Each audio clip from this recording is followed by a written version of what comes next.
dándole gracias a Dios, ¿verdad? Por ahí van a estar los anuncios ahí en las pantallas, también para la reunión de damas, va a haber otro también para la reunión de jóvenes y así sucesivamente, para los próximos eventos que se pueda hacer. Y pues damos gracias a Dios, ¿verdad? Porque pues hay gente que está viendo los videos, hay muchas reproducciones, ¿verdad? Me estaban comentando el hermano, 400, mi hijo Anita también me comentaba de muchas reproducciones de video también, ¿verdad? Que se están viendo. La semana pasada también, pues ya tenía, para el lunes ya tenía unas 200 vistas, no sé. Y pues eso es bueno porque pues que se siga compartiendo la palabra de Dios. Vamos ahora a dar inicio, ya terminamos el libro de Levítico, ya casi 4 años, no sé, 3 años y medio, pero hoy vamos a continuar con Números. Si me acompañan, por favor, vamos a estudiar el libro de Números y cada vez que abrimos nosotros un libro, pues damos el significado del libro.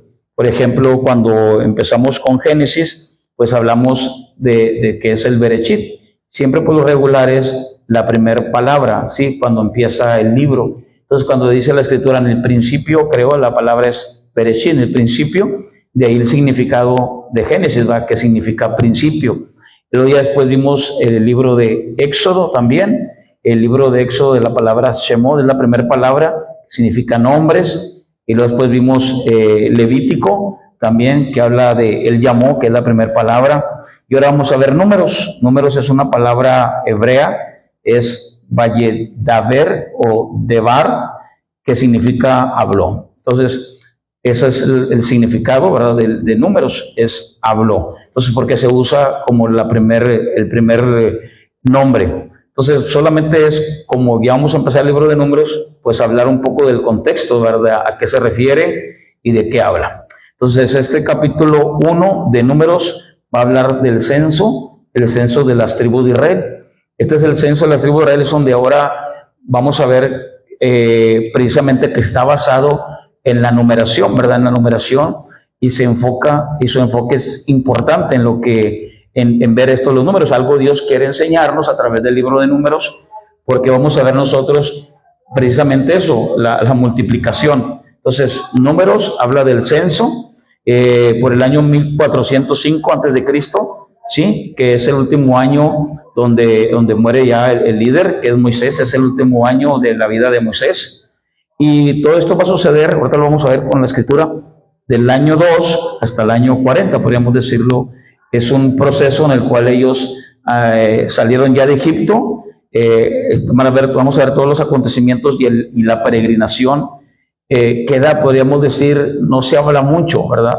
En cuestión de la peregrinación, pero como que podríamos decir que queda en silencio. Pero vamos a estudiar nosotros del versículo 1 al versículo 14. Vamos a hablar de la primera generación, de los que salieron de Egipto. Después del capítulo del 20, al terminar, se va a hablar de la segunda generación.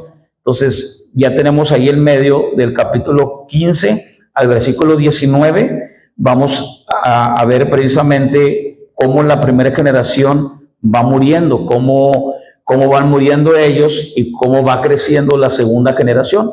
Y de ella se va a hablar después del capítulo 20 al terminar. Entonces, así va a estar dividido. Vamos a ver esa numeración y vamos a ver precisamente el enfoque y cómo es que Dios se revela en su carácter. Cómo Dios se revela es precisamente lo que queremos ver, porque ya lo hemos estudiado. Viendo desde el Génesis de la creación, viendo desde el Éxodo, cómo Dios va trabajando con las primeras familias de la tierra, los errores de las primeras familias, mas sin embargo, Dios le ha dado una promesa a un hombre llamado Abraham, y Dios le dijo que lo iba a hacer grande, que lo iba a multiplicar, que lo iba a bendecir. Vimos la manera en que él fue bendecido, ¿verdad? Cómo se enriquece. Vemos muchos errores en la vida de él, mas sin embargo, Dios usa sus errores para cumplir el propósito de Dios en la vida de él. Y dijimos muchas veces así, nosotros aprendemos de nuestros errores. Con eso no decimos que pues estemos cometiendo errores cada instante, sino al contrario. Vamos a ver hoy precisamente cómo en Números nos habla que tenemos que nosotros venir delante de Él y pedirle a Dios, ¿verdad?, que nos dé una vida de orden, porque en ese orden es donde nosotros, bueno, en este caso, el pueblo de Israel va a tener un shalom, va a tener una paz. Entonces vamos a estudiar, vamos a ver cómo se revela Dios al pueblo de Israel y a la misma vez nosotros aprendemos cómo revela su carácter Dios. Entonces ya vamos en el cuarto libro y pues le damos gracias a Dios. Muy bien, vamos a ver ya con este contexto, hablando de números, vamos a ver toda la rebeldía del pueblo de Israel, cómo todos murieron, a excepto de Caleb y a excepción de Josué. Vamos a ver toda esa transición, va de una generación a otra, y cómo la segunda generación va a heredar la tierra. Sí, entonces de esto vamos a verlo después en Deuteronomio y en parte de Josué. Entonces vamos a ver precisamente, vamos a hablar del censo, que es lo primero que ordena Dios que hagan ellos, y es precisamente el censo. Ya hubo un censo primero, pero vamos a ver esto.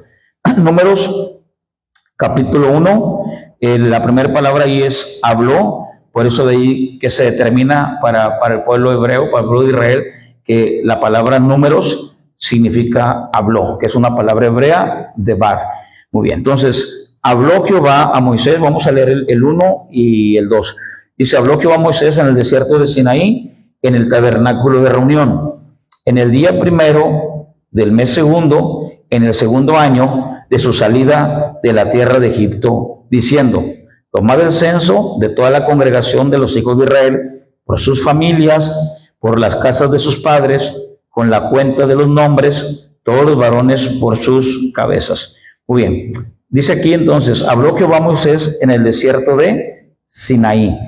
Ya vimos nosotros Levítico, nos tardamos nosotros casi un año, pero Levítico se estancó, podríamos decir, en un mes, cuando Dios está dando las leyes, cuando Dios está dando los mandamientos. Entonces ya vamos a salir de ese, podríamos decir, de esa pausa, y vamos a avanzar a números. Entonces por eso dice aquí, fue en el desierto de Sinaí, en el tabernáculo de reunión. ¿En qué día fue? Fue en el día primero del mes segundo, en el segundo año de su salida de la tierra de Egipto. Entonces, ¿cuánto tiempo va que ya Israel salió de Egipto? Vamos a ver Éxodo, capítulo 19, versículo 1. Entonces, esto fue en el día primero del día 2 del segundo año. Entonces, vamos a ver Éxodo, capítulo 19, versículo 1. ¿Lo tenemos ahí? Muy bien, se lo voy a dar en otra versión porque me falta esta hojita aquí. Éxodo, dije 19, versículo 1. Al tercer mes de la salida de los hijos de Israel de la tierra de Egipto, ese mismo día llegaron al desierto de Sinaí. Muy bien, entonces dice aquí, el tercer mes de la salida de los hijos de Israel de la tierra de Egipto, ese mismo día llegaron al desierto de Sinaí. Entonces se acuerda que eso ya lo vimos también, cuando ellos llegan ahí al Sinaí para recibir las leyes y mandamientos, estábamos hablando que ya era el 50º día. Aquí estamos hablando del tercer mes, ¿verdad? De hecho, se le reconoce como el Pentecostés, ¿verdad? Y ya lo estudiamos. Ellos reciben la ley y en el libro de Hechos ellos reciben la gracia. Entonces, este es podríamos decir, un Pentecostés o el primer Pentecostés. Vamos a leer otro versículo más, Éxodo 40, versículo 17. Eso también ya lo estudiamos. Éxodo 40, versículo 17, Éxodo 40, versículo 17. ¿Lo tenemos ahí? Éxodo 40, versículo 17 dice, así en el día primero del primer mes, en el segundo año, el tabernáculo fue erigido. Muy bien, entonces, con esto que estamos leyendo, regresamos al Levítico, y Levítico dice, Números capítulo 1 dice, habló Jehová a Moisés en el desierto de Sinaí, en el tabernáculo de reunión, en el día primero del mes segundo, en el segundo año de su salida de la tierra de Egipto. Entonces ya llevan 13 meses, ¿verdad?, que salieron de Egipto según en las cuentas que estamos haciendo. Entonces llevan ya, va a ser el segundo censo, ya hubo un segundo censo. Vamos a Éxodo capítulo 30, versículo 11 y 12. Éxodo 30, y vamos a ver cuál fue el propósito, porque tiene mucho que ver. O sea, este es el segundo censo, pero en el primer censo, en Éxodo 30, versículo 11 y versículo 12. Vamos a verlo. ¿Tenemos ahí el 11?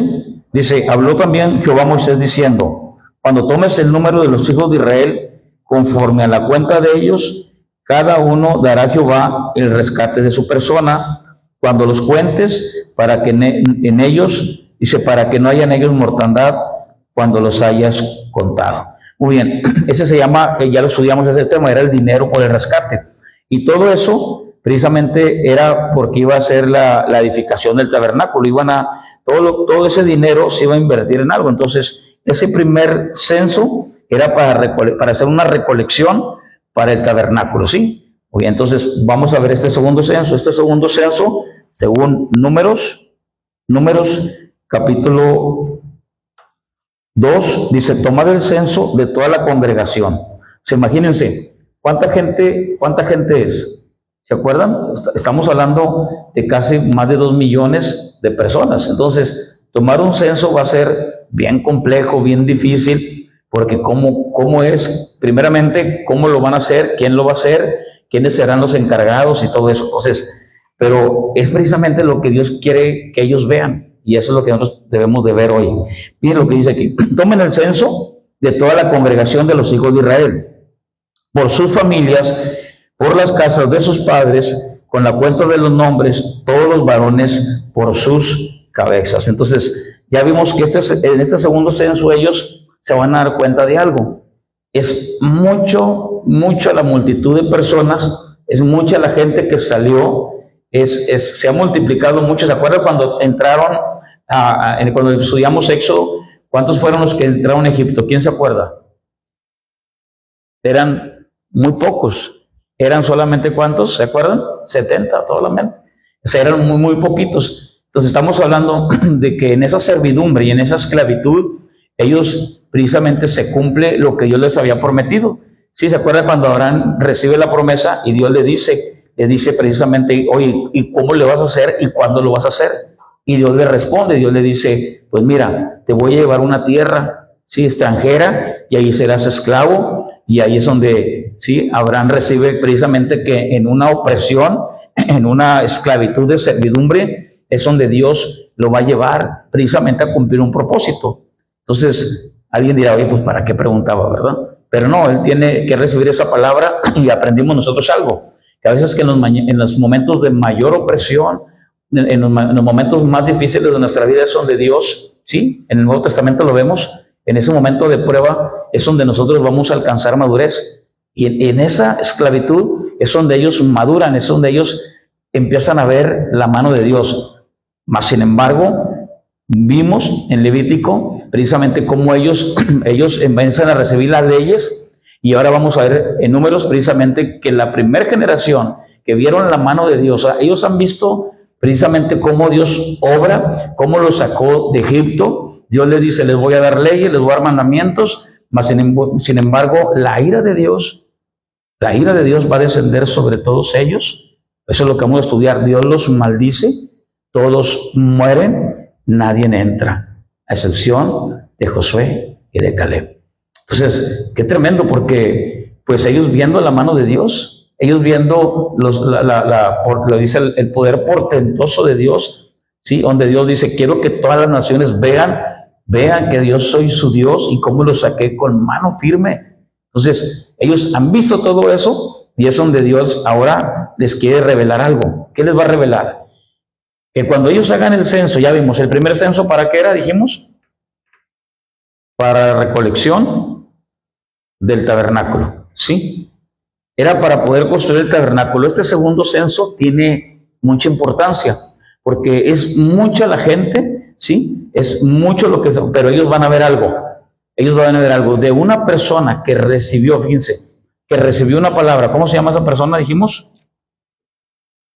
Abraham, ¿sí? Abraham recibe una palabra. Recibe esa palabra y vamos a ver ahora, precisamente, ellos se van a dar cuenta de algo. Que lo que Dios ha dicho, Dios lo cumplió. Eso se llama fidelidad de Dios. Esa es la fidelidad de Dios, que Dios le dijo a un hombre, y ahora que ese hombre tuvo descendencia, y ahora son más de 2 millones. Y es donde ellos tienen que ver algo, precisamente eso, que se ha multiplicado toda esta gente, y que Dios fue fiel a lo que Él prometió. Entonces dice, toma el censo de toda la congregación de los hijos de Israel, por sus familias, por las casas de sus padres, con la cuenta de los nombres, todos los varones por sus cabezas. Vamos a leer el 3 y el 4, dice, de 20 años arriba, esa es la estadística. ¿Por qué? Porque todos ellos, precisamente este censo ahora sepan ustedes, ¿sí?, que yo soy fiel, sepan ustedes que he multiplicado su descendencia, pero va a haber guerras, va a haber luchas, va a haber batallas. ¿Quiénes van a ir a esas guerras? ¿Quiénes van a ir a esas batallas? Háganme el censo.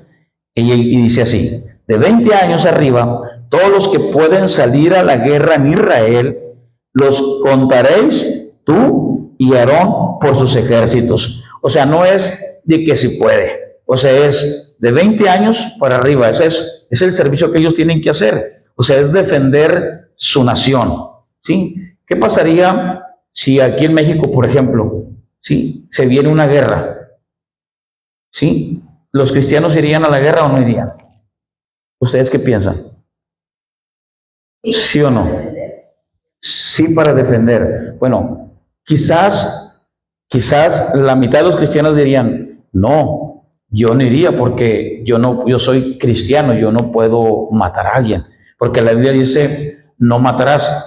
Ya vimos que ese significado en el original no significa no matarás, es no asesinarás, ¿sí? Ese es otro significado. Nosotros lo tenemos la traducción de no matarás, pero es no asesinar. Entonces, Dios no asesina, ¿sí? Más sin embargo, hay gente que pierde la vida. Entonces, viéndolo desde el punto de vista que ellos tienen que defender a Israel, ¿sí? Ellos tienen que ir. O sea, no hay de que, ¿sabes qué? Yo no puedo ir. No, es una obligación que ellos tienen que hacer.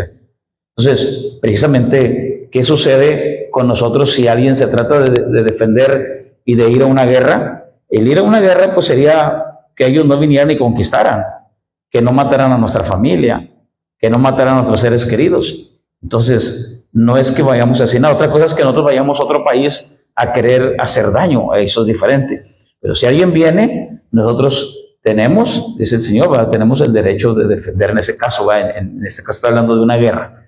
Estoy hablando de algo que ellos tienen que ir a defender, lo que Dios les dice que tienen que hacer.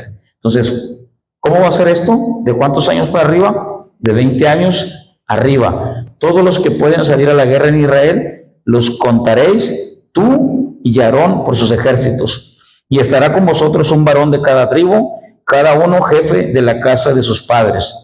Y lo dice en el versículo 5, estos son los nombres de los varones que estarán con vosotros de la tribu de Rubén, Elisur, hijo de Sedeur. Muy bien, vamos a ver esto.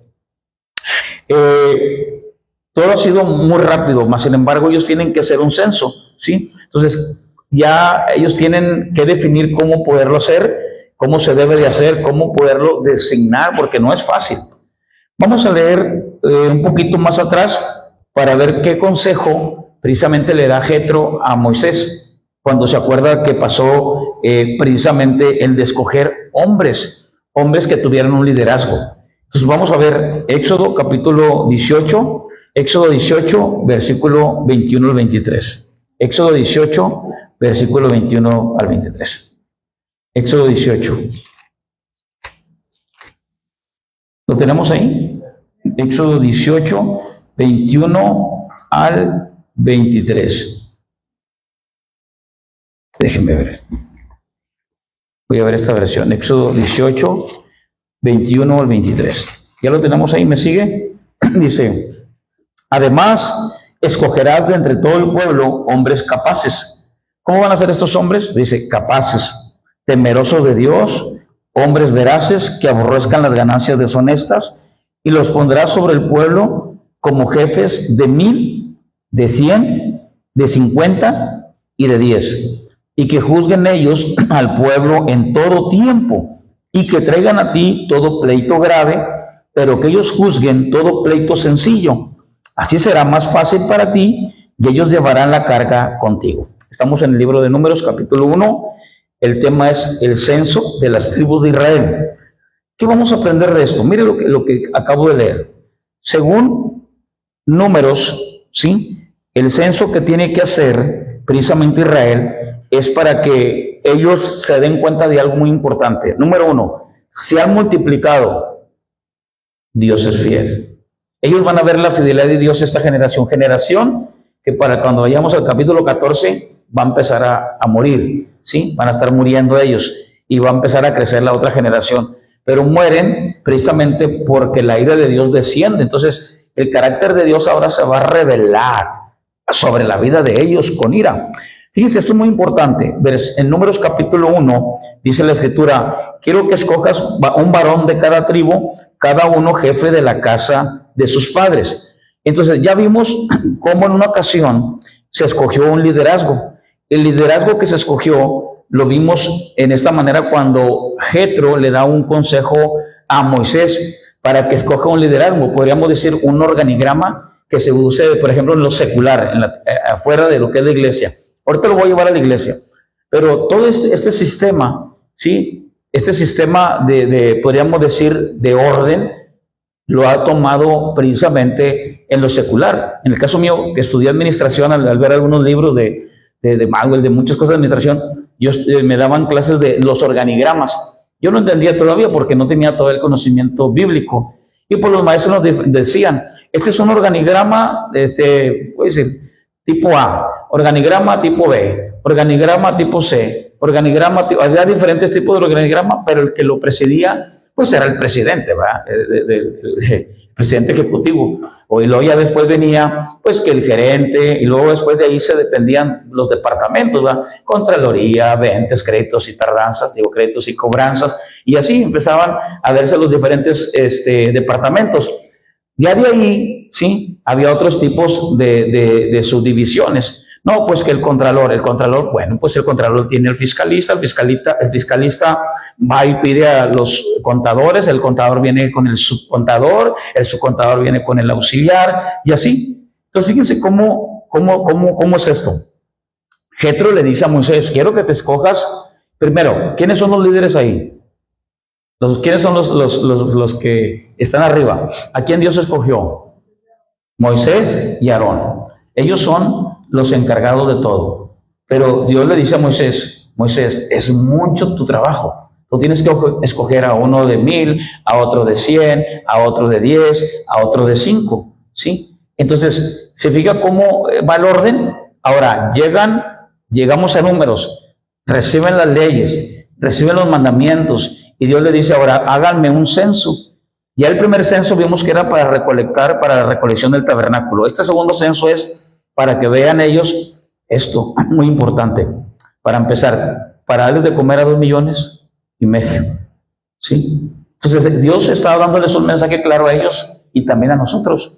Ellos tienen que entender que Dios es fiel a lo que Él les ha prometido. Si Dios les dijo: miren, yo los voy a multiplicar y yo estaré con ustedes y yo seré su Dios, es porque Dios es fiel a eso que dijo.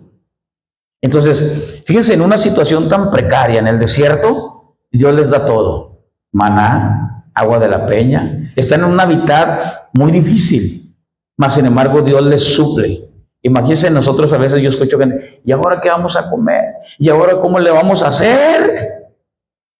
Es increíble, de veras. O sea, vemos a un Dios que está supliéndole a 2,5 millones. Es algo tremendo. ¿Qué quiere Dios decirles a Israel? Yo soy fiel, yo soy grande y yo soy poderoso. Yo soy fiel a lo que yo les he prometido. Ahora bien, vamos a ver esta enseñanza en este capítulo, en este versículo. Tiene que escoger nombres de los varones de ese versículo 5, perdón, el 4, un varón de cada tribu. ¿Cómo le van a hacer? Bueno, nos vamos a dar cuenta ahorita de algo, cuando ahorita que lea estos siguientes versículos, pero vamos a ver cómo se escoge, ¿sí? Y cómo es que ellos se organizan de acuerdo al modelo bíblico de Dios. Entonces ya vimos que aún en lo secular, en lo mismo que estudiamos aquí, también se mira allá afuera, se han copiado de la Biblia. No es que la Biblia se copió de ellos, no. Ellos, podríamos decir, en el diseño administrativo, ellos toman precisamente de lo que estamos leyendo hoy y de lo que hemos estudiado. Vamos a ver esto. Voy a leerles el versículo 6, ¿lo tenemos ahí? Voy a leer desde el 6 hasta el 16. Y luego ya vemos precisamente quiénes pusieron a ellos. Dice así, 6. De Simeón, Selumiel, hijo de Zurisidai. De Judá, Nazón, hijo de Aminadab. De Isaacar, Natanael, hijo de Suar. De Zabulón, Eliab, hijo de Elón.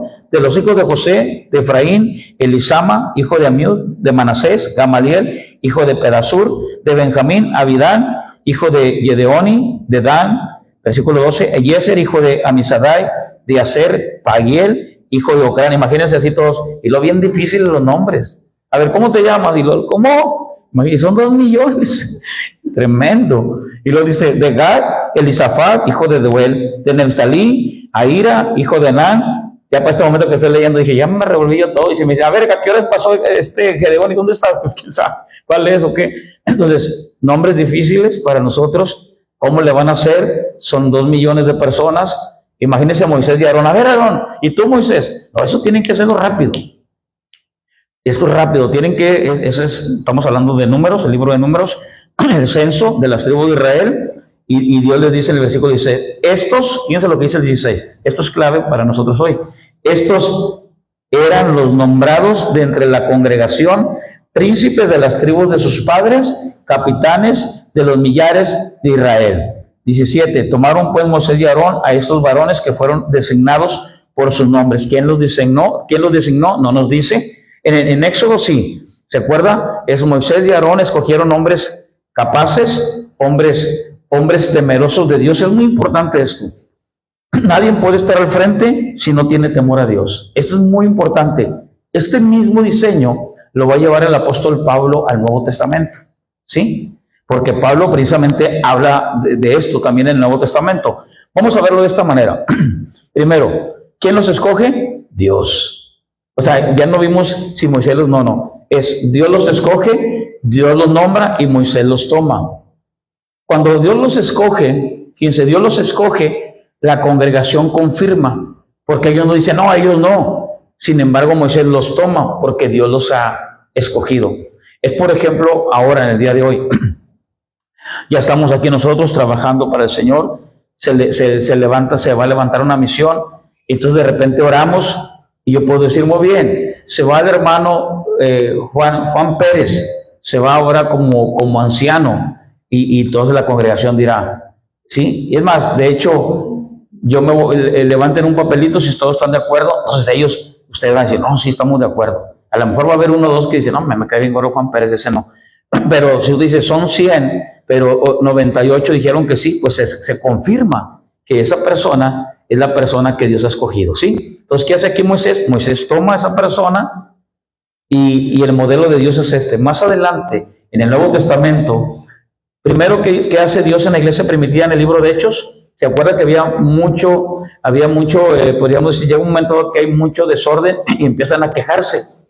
¿Y qué hacen los apóstoles? Primero, ¿quiénes son los que están arriba de todos? ¿Quiénes son? Los apóstoles. Ellos son los apóstoles. Ya estaba Moisés y Aarón. Y luego después aquí ponen a todos los que nombré. Fíjense bien, es gente que está bajo de Aarón y Moisés, pero todos por cuestión de orden. Entonces Dios está poniendo a unos de 1000, a otros de 100, y ahora sí. A ver, pásenle, a ver el de 1000, el de 100, sí, y así, o no sé cómo lo harían, 100 filas, vertical, horizontal, pero ahora ya tenemos gente que está ahora al servicio también de Aarón y de Moisés. ¿Cómo le llaman eso en la iglesia primitiva? Hay ancianos, y luego hay ¿qué? En el libro de Hechos, muchos decían los apóstoles, es que nosotros tenemos que hacer algo. Si ya se están quejando que estamos desatendiendo a las viudas y a los huérfanos, bueno, vamos a hacer algo, y que están desatendiendo a las mesas, vamos a hacer algo. Nosotros nos encargamos de la oración, ¿sí? Y nos encargamos de la enseñanza. Y todos ustedes, le dicen los apóstoles, se van a encargar del servicio.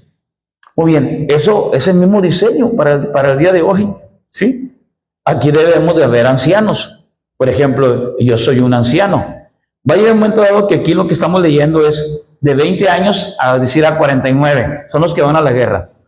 Pero ya los de los 50 ya son ancianos. Pero hoy no hablamos de ancianos nada más por edad, sino estamos hablando de ancianos en madurez. Porque alguien puede ser joven, alguien puede tener 40 años, puede ser un anciano, hablando de la madurez. Entonces es el mismo modelo, es Aarón y Moisés, y abajo de ahí tiene que haber, por decir, gente que sirva. Ese es el modelo. En cualquier iglesia cristiana debe haber ancianos y debe haber diáconos.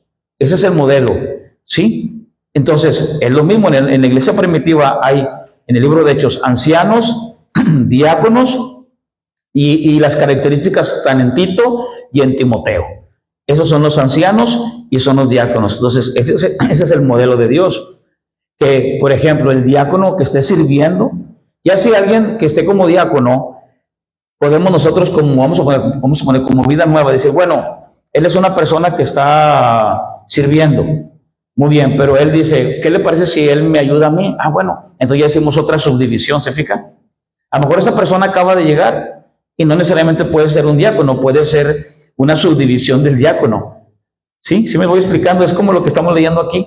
Muchas iglesias así lo manejan también. No, pues tenemos los ancianos, tenemos el diáconos y tenemos un staff de servicio. ¿Sí? Otros le ponen otro nombre.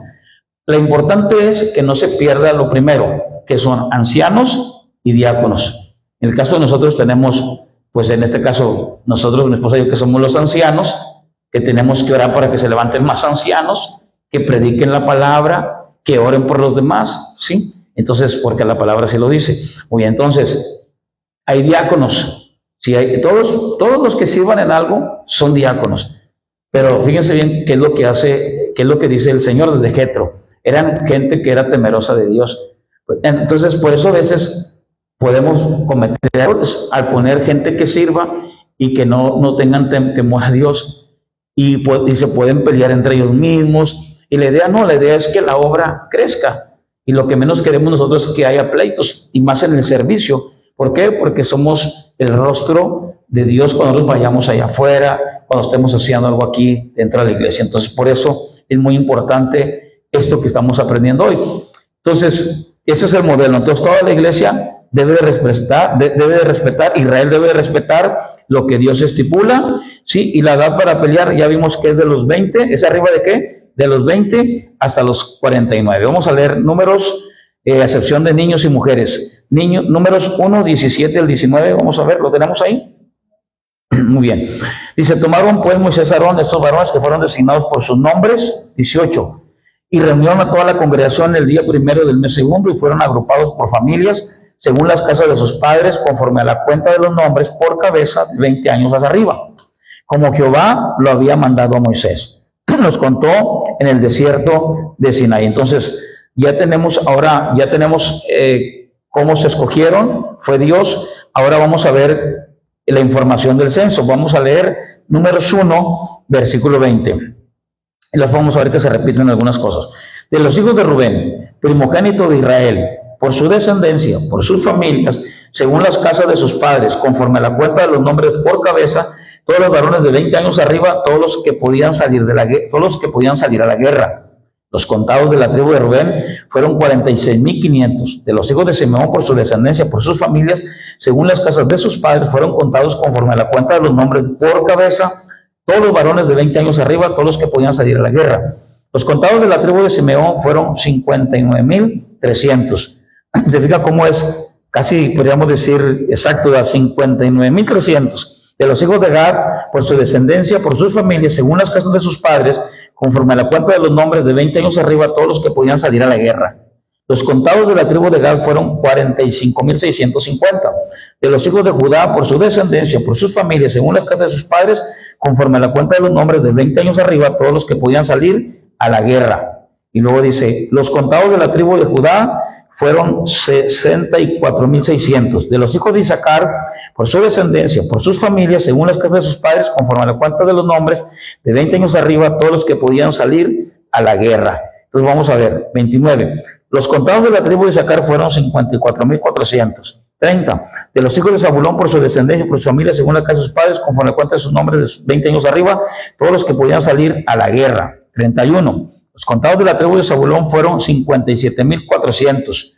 32. De los hijos de José, de los hijos de Efraín, por su descendencia, me brinco al 33. Los contados de la tribu de Efraín fueron 40,500. 34. Y de los hijos de Manasés, por su descendencia, por sus familias, según las casas de sus padres, conforme les cuentan los nombres, de 20 años arriba, todos los que podían salir a la guerra. Se repite lo mismo. 35. Los contados de la tribu de Manasés fueron 32,200. 36. De los hijos de Benjamín, por su descendencia, me brinco al 37, los contados de la tribu de Benjamín fueron 35,438. De los hijos de Dan, por su descendencia, por sus familias, me brinco al 39, los contados de la tribu de Dan fueron 62,740.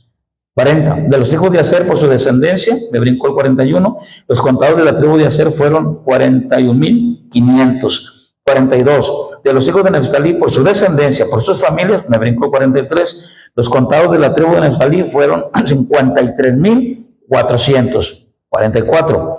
Estos fueron los contados, los cuales contaron Moisés y Aarón, los príncipes de Israel. Lo dice, 12 varones, uno por cada casa de sus padres.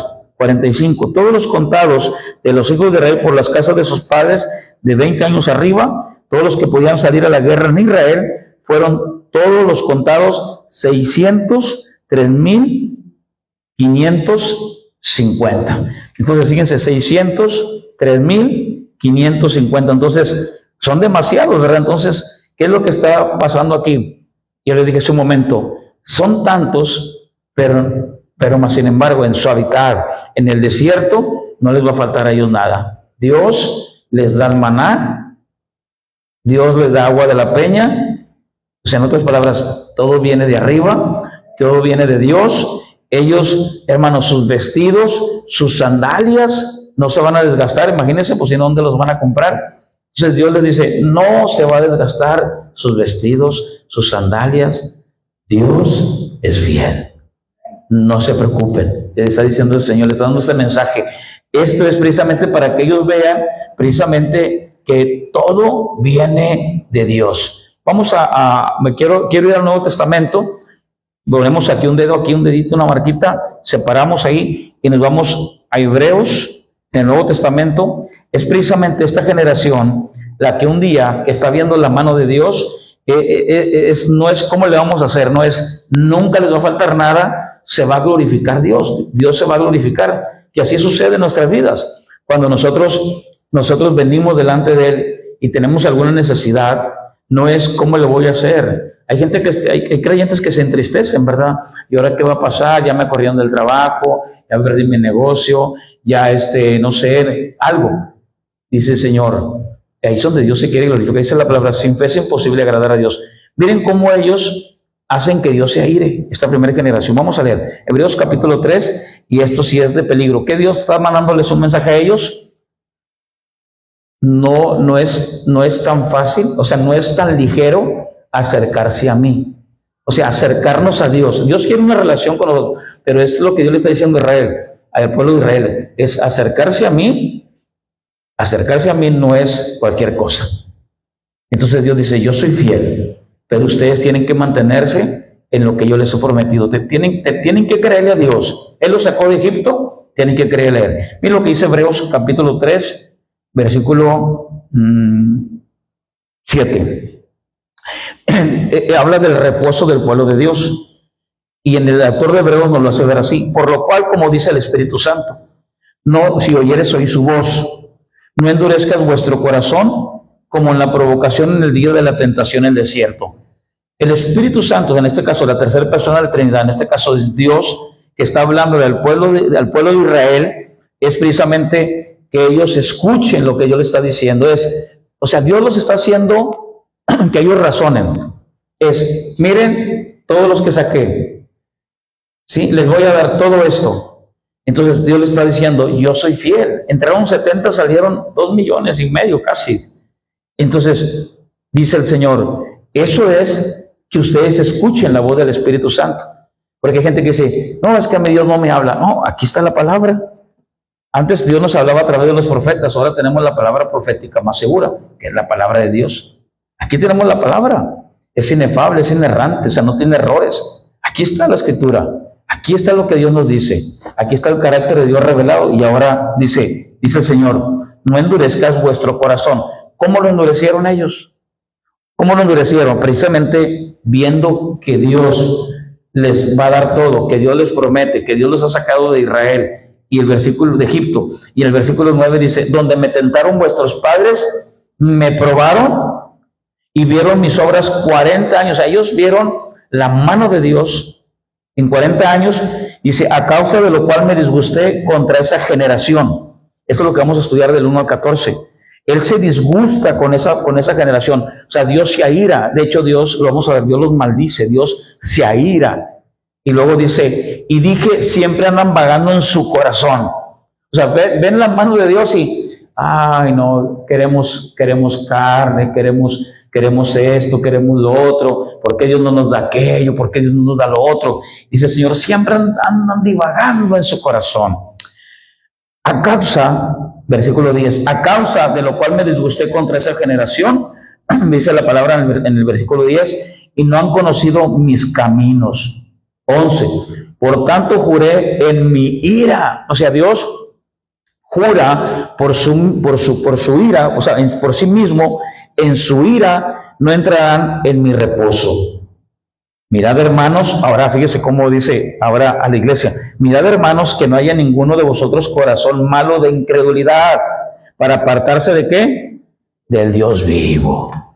O sea, lo mismo. O sea, nomás lo único que hace el autor de Hebreos es empatar. ¿Qué es incredulidad? O sea, dentro, credulidad, creer. Entonces, estoy dentro, pero no creo. O sea, no creo lo que Dios puede hacer. Ahora, ellos, hermano, no tenían lo que tenemos nosotros. Ellos no tenían la escritura que tenemos en nuestras manos. Ahora nosotros vemos todos los hechos que Dios hizo con ellos. Entonces alguien dirá, no, está bien difícil. No, o sea, ahora tenemos nosotros lo que Dios hizo. Por eso es que el Señor dice, no me provoque. ¿Cómo? Cuando tú sabes que Dios, ¿sí? Que Dios es grande misericordia, que Dios ha tenido misericordia de nosotros. ¿Cómo podemos nosotros tentarlo a Él cuando aquí tenemos la voz del Espíritu Santo? Lo que Él dice. Esa es la palabra de Dios. Muy bien. Entonces estamos ya leíamos Hebreos, vamos a regresar a Levítico, por favor. Digo Números, me quedé todavía en Levítico ahora. Números, capítulo 1, y nos quedamos en el versículo 47, ¿verdad? Es Números. Entonces, hoy estamos viendo lo del censo. Números 1, versículo 46. Entonces, miren, vamos a leer esto, pero ya nos dimos cuenta de esto precisamente, de lo que el Señor nos habla, y lo empatamos con el Nuevo Testamento. Números 1, versículo 47.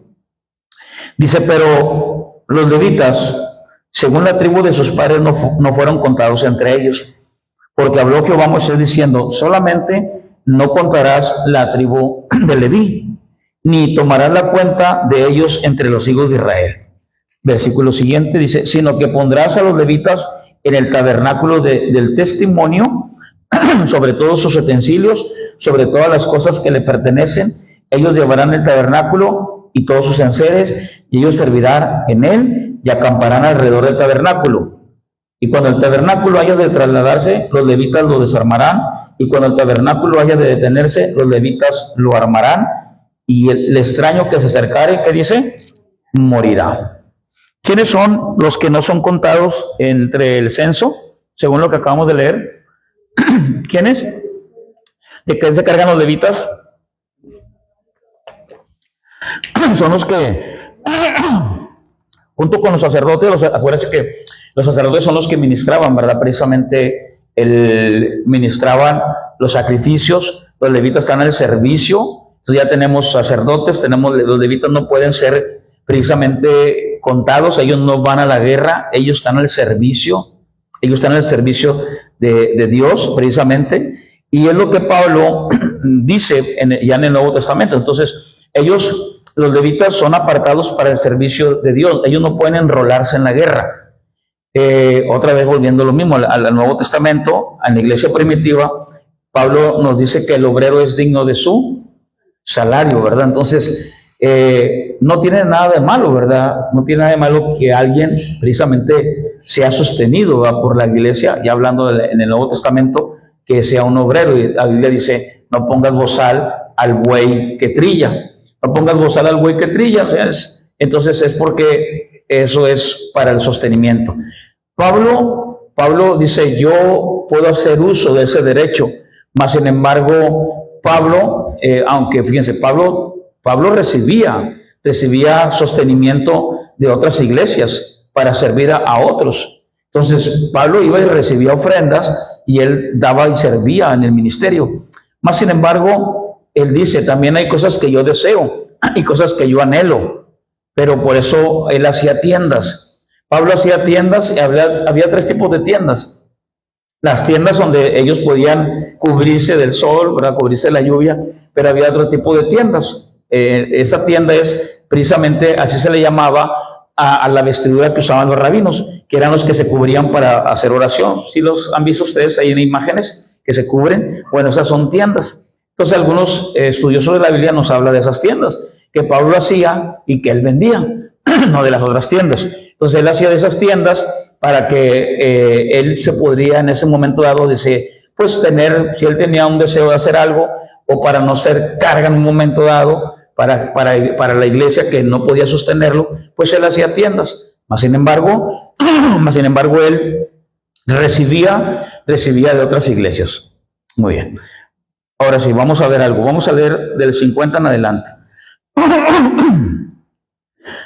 Muy bien. También dice el 50 esto. Mire lo que dice el 50.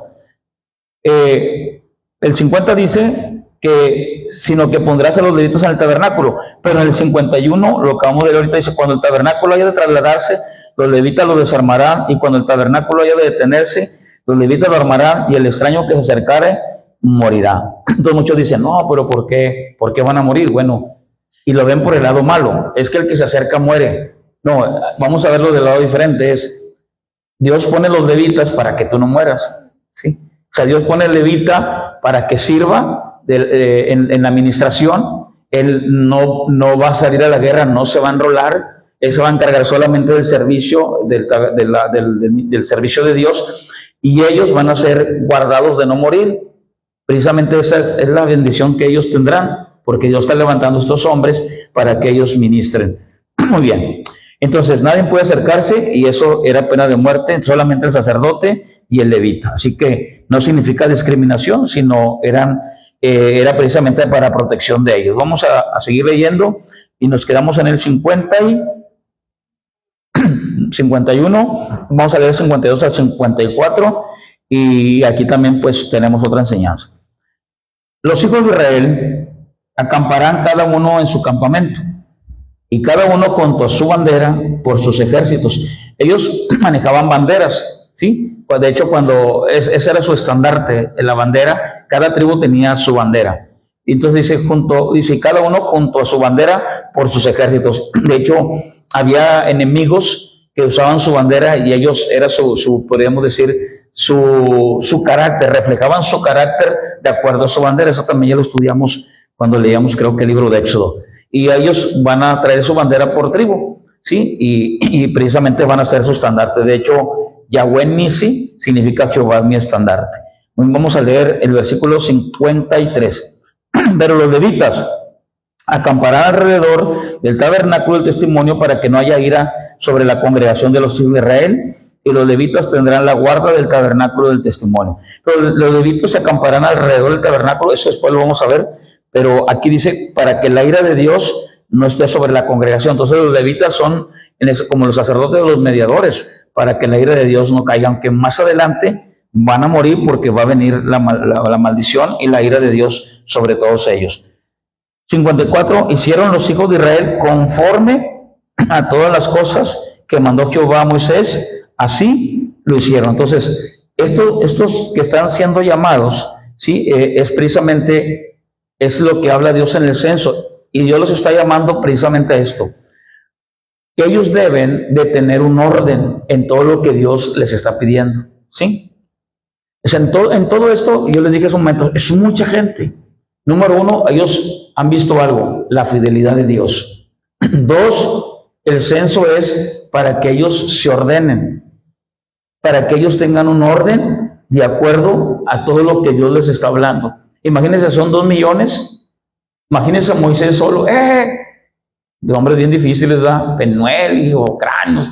Y no, es Moisés, Aarón, escogen, bueno, se nombra los que son uno de 1000, uno de 100, de 50, de 10, Entonces estamos hablando de organización.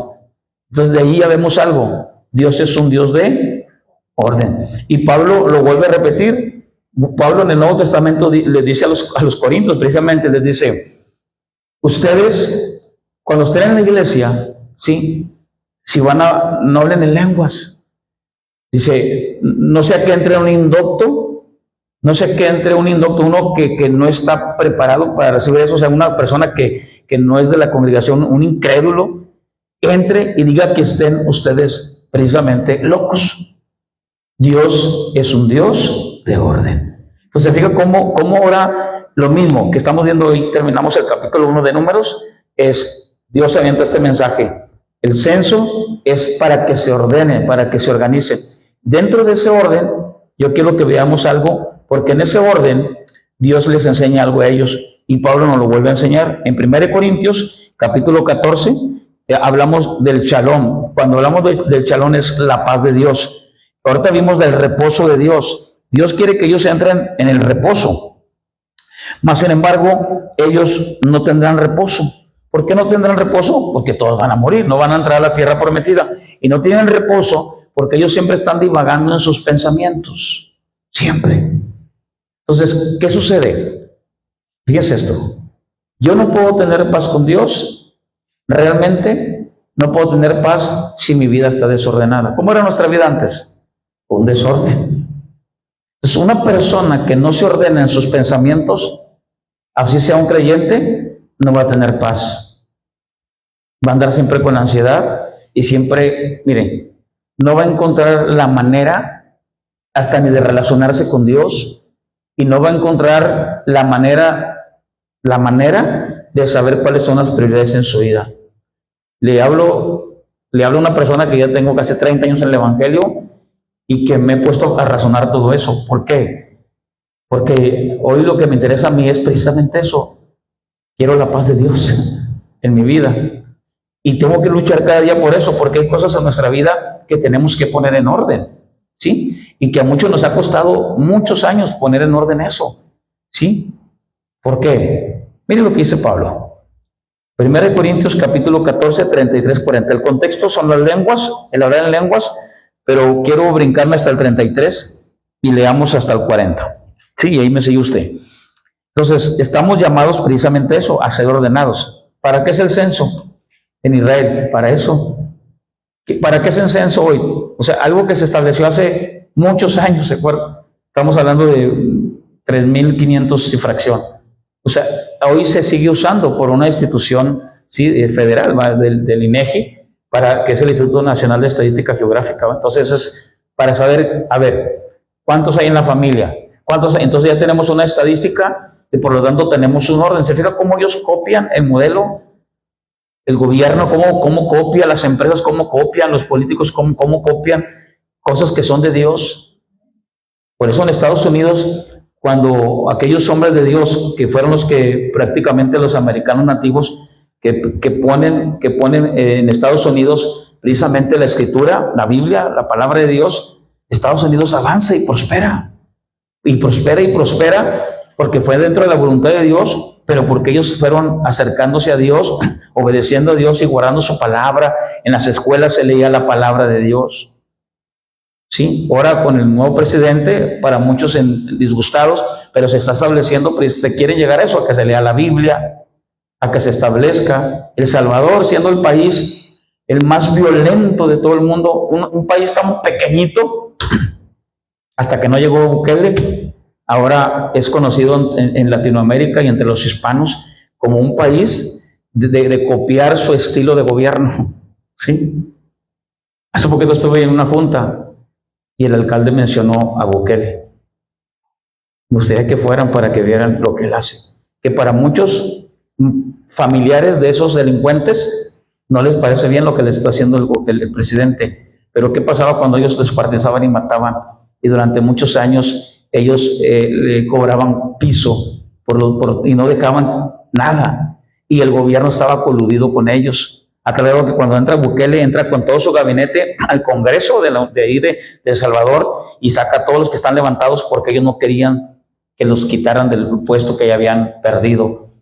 Las organizaciones internacionales y mundiales mandaban grandes fideicomisos y grandes dineros porque era un país de los más peligrosos para que ellos como gobierno se sostuvieran. Entonces a ellos les convenía que les mandaran dineros, pero nunca hacían nada por resolver el problema, porque había un interés de por medio. Hoy, ¿qué hace este presidente? Para muchos, el mejor presidente, precisamente eso, los mete a la cárcel. Dijo, esa autoridad de aquí dijo, ¿y qué vamos a hacer después de eso? ¿Qué vamos a hacer después para tener una reciprocidad de justicia? Pues mire qué está haciendo este hombre. Lo que dice la Escritura. ¿Sabe qué dice la Escritura? Lo que hemos estudiado es el que te robaba una oveja. Que te robaba una oveja, ¿sabes qué? Ahora vas a trabajar para ese que le robaste. Porque la persona que roba porque no quiere trabajar. ¿Sí? Entonces, me robaste una oveja, vas a trabajar 7 años para mí. No, jamás le va a quedar ganas de robar. ¿Sabe qué hace Bukele? Mete a los presos ahí. Y no es que los esté manteniendo, porque sabe ser bien fácil, no. Los saca y están construyendo edificios. Y se está ahorrando el gobierno mano de obra. Eso es lo que dice la palabra. Lo mismo. Nomás está usando un modelo bíblico. ¿Sí? Entonces, esto es importante, ¿va? Que los gobiernos lo sepan. El detalle está que les falta conocer este libro. Es importante esto. Entonces, mire lo que dice Pablo. ¿Queremos la paz? Sí, dice que oremos, pero oremos precisamente por esto. Mire, 1 Corintios 14, el contexto son las lenguas. Cuando nos juntamos nosotros debe ser en orden. Alguien dirá, yo escuchaba mucho cuando venía de otra congregación, de otra denominación. Ahora nosotros pues tratamos de pegarnos a la Biblia. Y decían, no, es que, a lo mejor ustedes lo escucharon también esto, no seas tan ordenado, deja que el Espíritu Santo fluya. No sé si ustedes escucharon eso. Pero, ¿cómo? A ver, o sea, no meto orden, o sea, no hay orden, no. Deja que el Espíritu Santo haga las cosas. Pues aquí está el Espíritu Santo, su palabra. ¿Sí? Entonces el Espíritu Santo, antes de ser cristiano, me redarguye de pecado, de justicia y de juicio. Hoy me guía toda verdad, hoy tengo la palabra. Él mora en mí. Él mora en mí y es el que pone en mí el deseo. Imagínense el pueblo de Israel. No tenemos tiempo, somos 2 millones. Caray, espérame, te estoy diciendo que hagas censo. No tengo tiempo para orar. Caray, ¿cómo que no tienes? Eres creyente, eres cristiano. Necesitamos orden en la sala. Necesitamos orden en nuestra vida. Entonces, si yo no tengo orden, mire lo que voy a leer ahorita, yo no tengo paz. Por eso es que necesitamos nosotros buscar, razonar qué es lo que yo tengo que poner en orden en mi vida. Algo me está haciendo a mí que yo no tenga paz. ¿Y saben por qué? Porque estoy dejando primero, dándole prioridad a otras cosas que no son prioridad. Y Dios le dice al pueblo de Israel, no, la prioridad es que me hagas un censo y que escojas hombres temerosos, hombres que sean líderes, porque al final, como quiera, la ira de Dios va a venir sobre ellos, porque no van a hacer lo que Dios les dice. Qué triste, porque provocaron a Dios con eso. Cuando ellos estaban recibiendo todo de Dios, dice el Señor, me tentaron en el desierto. ¿Qué significa esto? Que querían algo de Dios cuando Dios no quería dárselos. Y a veces nos puede pasar así. La Biblia dice que aprendamos a tener contentamiento con lo que tenemos. Entonces, pero siempre estamos enojados con Dios, estamos a veces hasta airados con Dios, porque no tenemos, o porque Dios o pensamos porque el diablo nos quitó, o la otra, porque Dios me hizo esto, porque Dios, no es, si Dios me llamó, y yo soy un hijo de Dios, hay muchos que toman lo contrario, se enojan contra Dios, hay gente muy enojada con Dios, pensando Dios me quitó a mi esposa, Dios no trajo a mi hijo, Dios no trajo a mi hija, y se enojan con Dios. Oremos a Dios para que podamos entender nosotros realmente que todo está bajo la voluntad de Dios. Miren lo que dice Pablo, y con esto termino. 1 Corintios capítulo 14, 33 al 40. Entonces, vamos a encontrar las razones suficientes para que nuestra vida debe de ser ordenada. Dice, pues Dios no es Dios de confusión, sino de ¿qué? Muy bien, ahí entré yo con algo. Dios no es Dios de confusión, sino de paz. Entonces, dije hace un momento, fíjense, a veces decimos, no tenemos tiempo para hacer las cosas, no tenemos tiempo para ir al discipulado, no tengo tiempo para llegar temprano a la oración, no tengo tiempo para llegar a las 11:30, no tengo tiempo para hacer algo para Dios, no tengo tiempo. No, es que lo que pasa es que sí tenemos tiempo. Fíjense, los hombres más sabios que se ha registrado en la historia, esos hombres eran los que dormían menos. Ahora entiendo por qué. Y no significa que estaban desvelándose ahí en el Facebook, ¿verdad? Es desvelándome porque estoy tratando de poner en orden mi vida. Desvelándome porque estoy tratando de aprender lo que Dios quiere que yo haga, ¿sí? Entonces, hoy mi lucha no es contra carne y sangre, sino contra principados, ¿sí? Facebook, Instagram, sí, películas, no tengo tiempo, negocios, esto, aquello. No, mire lo que dice el apóstol Pablo. Dios no es un Dios de confusión, sino de paz, como en todas las iglesias de los santos. Así como hoy estamos viendo en Israel, en Números, que ellos tienen que hacer un censo para que ellos se den cuenta, número uno, de la fidelidad de Dios y que tienen que poner a cada uno en lo que tienen que hacer. Pablo dice esto: si quieren aprender algo, pregunten en casa a sus maridos. 34, perdón. Vuestras mujeres callen en la congregación, porque no les permito hablar, sino que estén sujetas como también la ley lo dice. Y si quieren aprender algo, pregunten en casa a sus maridos, porque es indecoroso que una mujer hable en la congregación. ¿Acaso ha salido de vosotros la palabra de Dios, o solo a vosotros ha llegado? Si alguno se cree profeta o espiritual, reconozca de lo que os escribo son mandamientos del Señor. Mas el que ignora, ignore. Así que, hermanos, procurad profetizar y no impidáis el hablar en lenguas, pero hágase todo decentemente, y léalo conmigo. ¿Con qué? Con orden, ¿sí? Con orden. Entonces, Números capítulo 1 nos da un mensaje, le da un mensaje de Israel. Dios es un Dios de orden y no de confusión. Pablo lo usa en el Nuevo Testamento. Fíjense lo que dice: pero hágase todo decentemente y con orden. Entonces, todo esto es muy importante, porque en esto precisamente radica que yo pueda tener la paz de Dios. Vamos una vez más a Números capítulo 1, y dice Números capítulo 1. Dice así, versículo, el último, dice: e hicieron los hijos de Israel conforme a todas las cosas que mandó Jehová a Moisés, así lo hicieron. Entonces, todo esto lo tienen que hacer ellos precisamente por eso. ¿Por qué? Porque la paz de Dios tiene que estar sobre ellos. Ellos tienen que tener un orden en que todo lo que le está dando, en todo lo que Dios está diciendo. Entonces, cuando nosotros no tenemos precisamente ese orden, no sabemos realmente lo que estamos viviendo, es más, ni lo que está pasando. Entonces, nosotros cuando no tenemos ese orden en nuestra vida, yo puedo tener una profesión, puedo estar estudiando, puedo estar trabajando, puedo tener un negocio, pero no tengo la paz, porque estoy viendo otras prioridades en mi vida, y mi prioridad debe de ser buscar a Dios y decirle al Señor: enséñame, Señor, y no que no me alcance tiempo, no, es cuántas horas estoy durmiendo, qué cosas estoy haciendo que estoy dejando de buscarte. Entonces tú te das cuenta, porque ves aquella persona, joven, adulto, mujer, con muchas cosas, pero sin paz. Y no podrás tomar decisiones sensatas si no hay paz. Entonces, la Biblia dice que el pueblo de Israel está aprendiendo esto. Dios es fiel. Dios es fiel, y Hebreo dice: y no lo provoquen.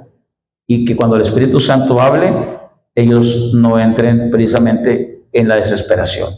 Tenemos que confiar en Dios. Dios es fiel, y sabemos que todas las cosas nos ayudan para bien. Amén. Bien, vamos a orar, vamos a darle gracias a Dios. Señor, ayúdanos a ser organizados, ayúdanos, Señor, a tener en nuestras vidas sabiduría, ayúdanos, Señor, a ser sabios, que podamos saber qué cosas requieren prioridad. Ayúdanos, Señor, para que tú seas glorificado a través de una vida de orden. Señor, no es que no me alcance el tiempo, Señor, es que tengo otras prioridades. Señor, que tu shalom, que la paz de Dios sea sobre nuestras vidas, pero yo sé que ese es el resultado de una vida ordenada. Que cada día yo pueda encontrar cosas que en mi vida tienen que tener un orden. Ayúdanos, Señor. Hay muchas cosas que hemos arrastrado de nuestro pasado. Ayúdanos para tener ese orden.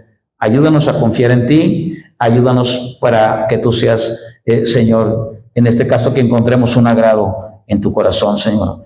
Ayúdanos, Dios, en esta hora. En nombre de Cristo Jesús, oramos y que aquellos que van a escuchar este mensaje, que sea de bendición para sus vidas. Y si alguien está en una vida desordenada, hoy puede venir delante del Señor y decirle: Señor, mi vida es de confusión, mi vida es desordenada, pero tu palabra dice, Señor, que tú no haces acepción de personas. Dile: Cristo, ven a mi vida, ordéname, ayúdame, Señor, si ando en drogas, si ando en alcohol, restaura mi vida. Si tengo una vida de ansiedad, si he puesto prioridades antes que buscar tu rostro, ayúdame, Señor. Ayúdame a confiar en ti, Señor, y que hagas un milagro en mi vida.